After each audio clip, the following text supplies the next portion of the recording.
I'm going to read Matthew 24, and I want you to see whether this doesn't sound like the times that we're living in. Let's start. Jesus predicts the destruction of the temple. Then Jesus went out and departed from the temple, and his disciples came up to show him the building of the temple. And Jesus said to them, "Do you not see all these things? Surely I say to you, not one stone shall be left here upon another that shall not be thrown down." That was the destruction of the Jerusalem temple in 70 AD. So after that, now, as he sat on the Mount of Olives, the disciples came to him privately, saying, "Tell us, when will these things be, and what will be the sign of your coming and of the end of the age?"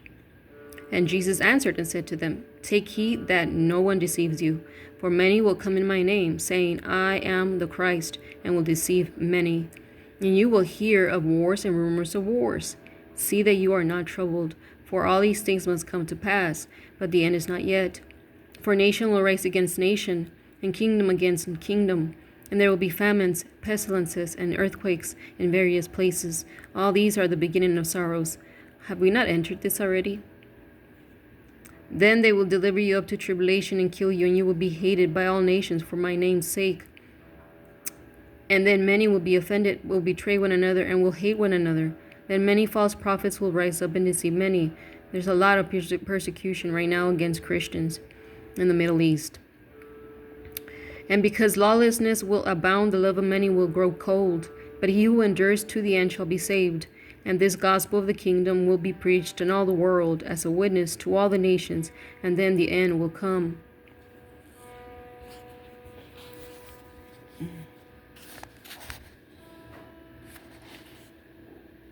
Then, and if anyone says to you, "Look, here's the Christ," or "There," do not believe it.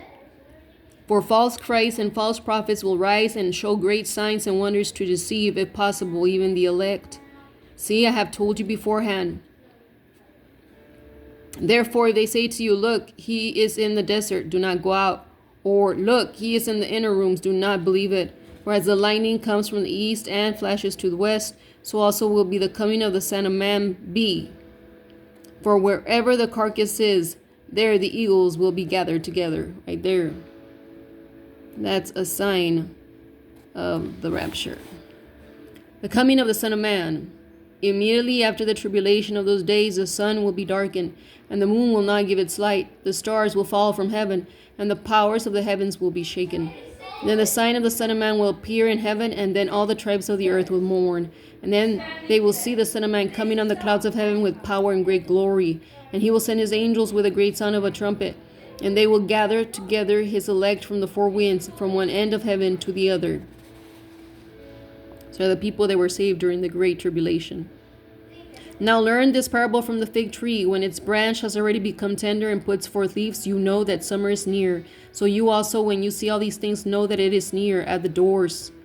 Surely I say to you, this generation will by no means pass away till all these things take place. Heaven and earth shall pass away, but my words will by no means pass away." Doesn't it sound like the times we're living in? "But of that day and hour no one knows, not even the angels of heaven, but my Father only. But as the days of Noah were, so also will be the coming of the Son of Man be. For as in the days before the flood, they were eating and drinking, marrying and giving in marriage until the day that Noah entered the ark, and did not know until the flood came and took them all away, so also will be the coming of the Son of Man. Then 2 men will be in the field, one will be taken and the other left." Again, the rapture. Two women will be grinding at the mill, one will be taken and the other left.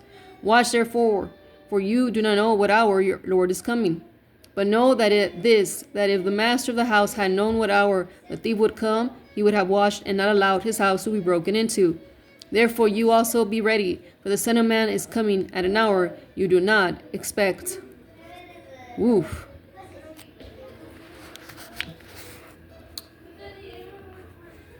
And that is just one of many places in Scripture that prove that there's going to be a rapture. And some will be taken and some will be left.